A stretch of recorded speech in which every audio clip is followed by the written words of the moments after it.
Hi friends, good evening. మన ఫామ్లో ఒక 3 కోళ్ళు ఒక 32 ఎగ్స్ పెట్టినాయి. ఆ ఎగ్స్ పెట్టి ఇప్పటికి 15 డేస్ అవుతుంది. సరే అని చెప్పి 14th రోజు ఇంక్యుబేటర్లో ఇద్దాం అనుకున్నా, కానీ వేయలేదు. ఈరోజు చేస్తున్నా 16th.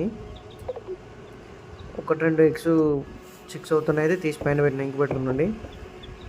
14th రోజు ఎగ్స్ ఇంక్యుబేటర్లో ఇద్దామని చెప్పి డేట్ రాసేసరికి ఆ రోజు చేయలేదు. నేను ఏదో చిన్న వర్క్ ఉండే ఇటు వెళ్ళిపోయాను. సరే కదా అని చెప్పి ఈరోజు 16th వేస్తున్నా. ఆ ఎగ్ పైన ఏమో 14th అని రాసిన, ఈరోజు ఏమో 16th. సరే ఏం కదా మనకు గుర్తుంటాయి అని చెప్పేసి పెట్టేసిన. ప్రతి ఎగ్కి పైన డేటు ప్లస్ మైనస్ మాత్రం తప్పకుండా రాసుకోవాలి మనం. ఎందుకు అంటే ఆటో రొటేట్ అయినప్పుడు కొన్ని ఎగ్స్ తిరుగుతున్నాయి, కొన్ని ఎగ్స్ తిరగట్లేదు. మనం డైలీ ఒక 2 times ఆ ఎగ్స్ని మాత్రం తప్పకుండా చూసుకోవాలి, తిరుగుతున్నాయా లేదా, అన్ని ప్లస్ మైనస్ ఈక్వల్గా ఉన్నాయా లేదా అని చెప్పి.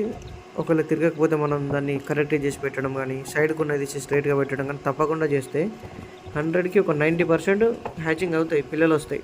నేను లాస్ట్ టైం ట్రై చేసిన, ఒక 2-3 తింపకుండానే ఉంచిన 60 ఎగ్స్లో. ఆ 3లో 2 ఫెయిల్ అయినాయి, ఒక్క దాంట్లోకి వెళ్ళి పిల్ల వచ్చింది.